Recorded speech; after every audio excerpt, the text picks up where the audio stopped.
പുതിയൊരു വീഡിയോയിലേക്ക് എല്ലാവർക്കും സ്വാഗതം. ഇന്ന് നമ്മൾ പിസ്ത ഷെൽ ഉപയോഗിച്ചുകൊണ്ടുള്ള ഒരു ആർട്ടാണ് ചെയ്യുന്നത്.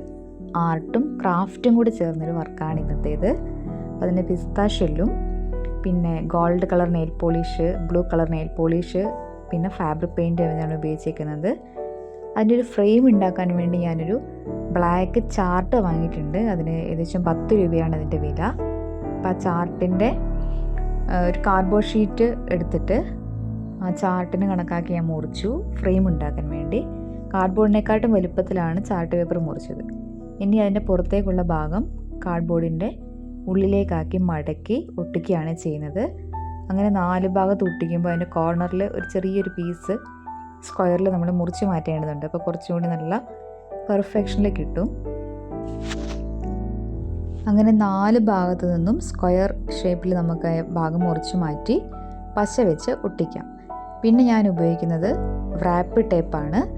ഈ ടേപ്പ് ഉപയോഗിച്ചാണ് നമ്മൾ കാർഡ്ബോർഡ് ഭിത്തിയിലേക്ക് ഇരിക്കുമ്പോൾ തണുപ്പ് പറ്റി പൂപ്പലൊക്കെ വരാനുള്ള സാധ്യതയുണ്ട്. അപ്പം റാപ്പ് ടേപ്പ് ആകുമ്പോൾ കുറച്ചും കൂടി നന്നായി കവർ ചെയ്തിരിക്കും. അപ്പോൾ നമ്മുടെ ഫ്രെയിം റെഡി ആയിട്ടുണ്ട്. ഇനി മറ്റൊന്നും നമ്മളത് ചെയ്യുന്നില്ല. ഇനി പിസ്ത ഷെല്ലിൽ കളർ ചെയ്യുകയാണ് ചെയ്യുന്നത്. അപ്പം ഗോൾഡൻ കളർ നെയിൽ പോളിഷ് ഉണ്ട്. നെയിൽ പോളിഷ് തന്നെ വേണമെന്ന് നിങ്ങളുടെ കയ്യിലുള്ള ഇഷ്ടമുള്ള ഫാബ്രിക് പെയിൻറ്റുകൾ ഉപയോഗിക്കാം കേട്ടോ. അപ്പോൾ ഇതിൽ എൻ്റെ കയ്യിലുണ്ടായിരുന്ന 2 കളർ കൊണ്ട് ഞാൻ ചെയ്യുകയാണ്. അപ്പോൾ പിസ്ത ഷെല്ലിൽ കുറച്ച് ഷെല്ലുകളിൽ അത് കഴുകി വൃത്തിയാക്കി ഉണക്കിയതാണ് കേട്ടോ. അതിൽ ഗോൾഡൻ കളർ അടിച്ചിട്ടുണ്ട്. പിന്നെ കുറച്ച് പിസ്ത ഷെല്ല് ബ്ലൂ കളർ വെച്ച് ചെയ്തിട്ടുണ്ട്. അപ്പോൾ നമ്മൾ കൈ പിടിച്ച ഭാഗം ഞാൻ കളർ ചെയ്തിട്ടുണ്ടായിരുന്നില്ല. കൈ പിടിച്ചിട്ടാണല്ലോ പോളിഷ് ചെയ്യുന്നത്.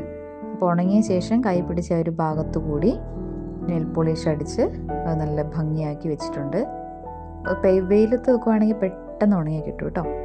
ഇനി അതിന് ശേഷം നമുക്ക് ആ പേപ്പറിലൊന്ന് വരച്ചെടുക്കണം. അതുകൊണ്ട് ഞാൻ ചിരട്ടയാണ് എടുത്തത്. അതാകുമ്പോൾ പിന്നെ നമുക്ക് കഴുകി ഉപയോഗിക്കാനൊക്കെ എളുപ്പമുണ്ട്.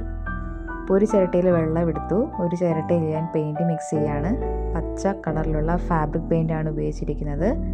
അതിലധികം വെള്ളമൊന്നും മിക്സ് ചെയ്യേണ്ടതില്ല. അത് ഡയറക്റ്റായിട്ട് നമുക്ക് പേപ്പറിലേക്ക് വരച്ച് ചേർക്കാം. പൂവിൻ്റെ ഒക്കെ തണ്ട് പോലെ കുറച്ച് തണ്ടുകളാണ് ആദ്യമായി വരച്ച് ചേർക്കുന്നത്.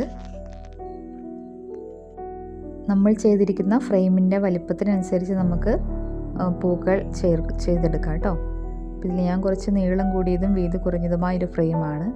അപ്പോൾ അധികം പൂക്കളൊന്നും അതിൽ പറ്റില്ല.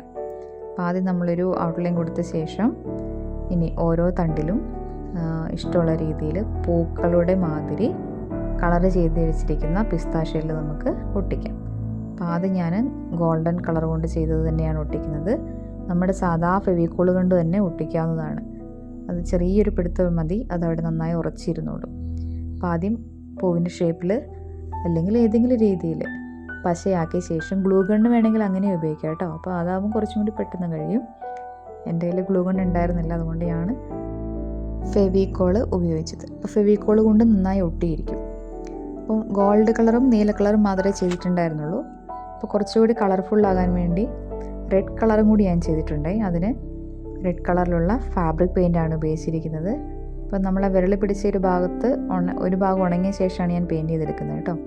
അപ്പോൾ ഞാൻ പറഞ്ഞ പോലെ വെയിലത്ത് വെച്ചിട്ടുണ്ടെങ്കിൽ പെട്ടെന്ന് ഉണങ്ങി കിട്ടും.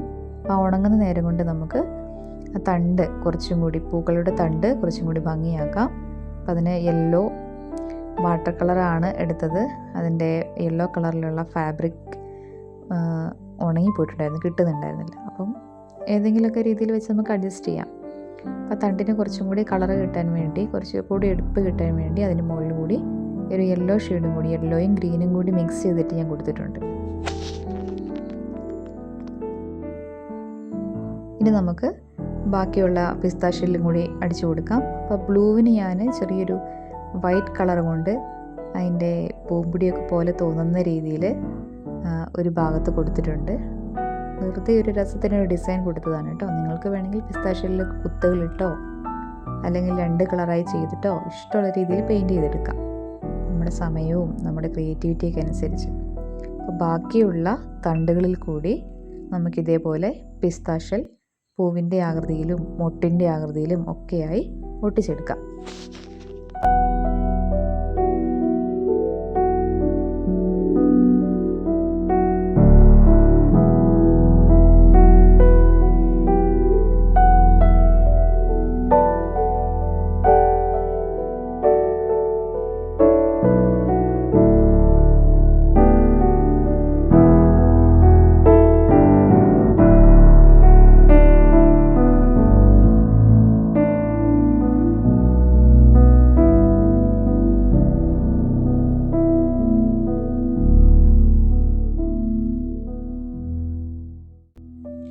പൂക്കളൊക്കെ ഏകദേശം സെറ്റായിട്ടുണ്ട്. ഇനി നമുക്ക് കുറച്ച് ഇലകൾ വരച്ചു കൊടുക്കാം.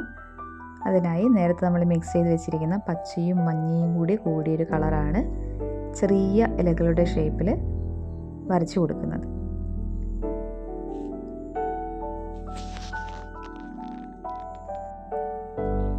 ഇതൊക്കെ ആർക്കും വരച്ചെടുക്കാവുന്ന വരകളാണ് കേട്ടോ. ഈ ആർട്ടും ക്രാഫ്റ്റ് വർക്കും ഇന്ന് ഞാൻ ചെയ്തിരിക്കുന്നത് വരയ്ക്കാൻ അറിയണമെന്നോ ഭയങ്കരമായ ക്രിയേറ്റിവിറ്റി വേണമെന്നൊന്നുമില്ല. നിങ്ങൾക്ക് ചെയ്യാനുള്ളൊരു മനസ്സുണ്ടായാൽ മാത്രം മതി. ഒന്ന് ശ്രമിച്ചു നോക്കുക. മിക്കവാറും ഈ വീടുകളിലൊക്കെ ഇപ്പം ഈ ഐറ്റംസൊക്കെ ഉണ്ടാവും. ഫാബ്രിക് പെയിൻറ്റും അല്ലെങ്കിൽ 20 രൂപയാണ് ഒരു കുപ്പിക്ക്. ഒന്ന് വാങ്ങി നോക്കുക. ഒരു ചാർട്ട് പേപ്പർ 10 രൂപയാണ്. ഒരു ബ്രഷ് 20 രൂപ മുതൽ കിട്ടും. പിന്നെ പിസ്ത ഷെല്ല് ആണ് ഉപയോഗിച്ചിരിക്കുന്നത്. നിങ്ങൾക്ക് സൗകര്യം പോലെ കിട്ടുന്ന എന്തൊക്കെ മെറ്റീരിയൽസ് ആണോ അതൊക്കെ ഉപയോഗിച്ചിട്ട് ക്രാഫ്റ്റ് വർക്കുകൾ ചെയ്ത് നോക്കുക. ആർക്കും ചെയ്തെടുക്കാൻ കഴിയാവുന്നതേ ഉള്ളൂ. അപ്പോൾ നിങ്ങളെല്ലാവരും ഒന്ന് ശ്രമിച്ച് നോക്കുക. പ്രത്യേകിച്ച് പിസ്ത ഷെല്ല് വീട്ടിലുള്ളവർ നിർബന്ധമായും ചെയ്ത് നോക്കുക. നല്ല ബ്യൂട്ടിഫുള്ളാണ്. നിങ്ങളെല്ലാവരും ചെയ്ത് നോക്കിയിട്ട് നന്നായി കിട്ടിയോ എന്നുള്ള കാര്യം ഒന്ന് കമൻറ്റ് ചെയ്യുക. അതേപോലെ വീഡിയോ നിങ്ങൾക്ക് ഇഷ്ടമായെങ്കിൽ ലൈക്ക് ചെയ്യണം, കമൻറ്റ് ചെയ്യണം. അതോടൊപ്പം നമ്മുടെ ചാനൽ മറക്കാതെ സബ്സ്ക്രൈബ് ചെയ്യണം. ഇതേപോലെ ക്രാഫ്റ്റ് വർക്കുകളും ആർട്ട് വർക്കുകൾക്കും പുറമേ വിദ്യാഭ്യാസ സംബന്ധമായ കാര്യങ്ങളും നമ്മുടെ ചാനലിലൂടെ ഇടുന്നുണ്ട്. അപ്പം നിങ്ങൾ ചാനലൊന്ന് കയറി നോക്കുക. ഇഷ്ടപ്പെട്ടെങ്കിൽ സബ്സ്ക്രൈബ് ചെയ്യുക. ഓക്കെ, അപ്പം അത് ഇനി ലാസ്റ്റ് നമ്മുടെ ഒരു ഫിനിഷിംഗ് വർക്ക് പോലെ നമ്മുടെ യെല്ലോ കളറിലുള്ള അല്ലെങ്കിൽ ഗോൾഡൻ കളറിലുള്ള നെയിൽ പോളിഷ് ബഡ്സ് ഉപയോഗിച്ചിട്ട് ഞാൻ ഇതേപോലെ കുത്തുകൾ ഇട്ട് കൊടുക്കുക ചെയ്യുന്നത്. ഏതൊരു ആർട്ട് വർക്കിൽ ഇതേപോലെ കുത്തുകളൊക്കെ സ്പ്രേ ചെയ്യുന്നതൊക്കെ ആ ആർട്ട് വർക്കിന് അവസാനം കുറച്ചും കൂടി ഭംഗി കൂട്ടും കേട്ടോ. ഇപ്പം നോക്കിക്കേ, ആ കുത്തുകൾ ഇട്ട് വന്നപ്പം നല്ലൊരു ഭംഗി കൂടിയില്ലേ. പ്രത്യേകിച്ച് ആ ഗോൾഡൻ കളറും കൂടി ആയപ്പം നല്ലൊരു എടുപ്പ് കിട്ടിയിട്ടുണ്ട്. അപ്പോൾ ഇത്രയേ ചെയ്തെടുക്കാനുള്ളൂ. ഇനി നമുക്ക് ഡബിൾ സൈഡ് ടേപ്പ് പുറകിൽ ഒട്ടിച്ച ശേഷം നമ്മുടെ വീടിൻ്റെ ഏതെങ്കിലും റൂമിലോ ഡൈനിങ് ഏരിയയിലോ ഡ്രോയിങ് റൂമിലോ എവിടെ വേണമെങ്കിലും ഒട്ടിക്കാം. നല്ല ഭംഗിയായിരിക്കും. ഇത് ഞാൻ വൈറ്റ് ഫാബ്രിക് പെയിൻറ്റ് ഉപയോഗിച്ച് ജസ്റ്റ് ഒന്ന് ഹൈലൈറ്റ് ചെയ്ത് കൊടുത്താണ് കേട്ടോ. വേണമെങ്കിൽ ചെയ്താൽ മതി, നിർബന്ധമില്ല. ഓക്കെ, അപ്പം ഇന്നത്തെ വീഡിയോ ഇഷ്ടമെങ്കിൽ തീർച്ചയായും ലൈക്ക് ചെയ്യണം, കമൻറ്റ് ചെയ്യണം. അപ്പോൾ അത്രയേ ഉള്ളൂ. Thank you all. മറ്റൊരു വീഡിയോയുമായി വീണ്ടും കാണാം. Thank you.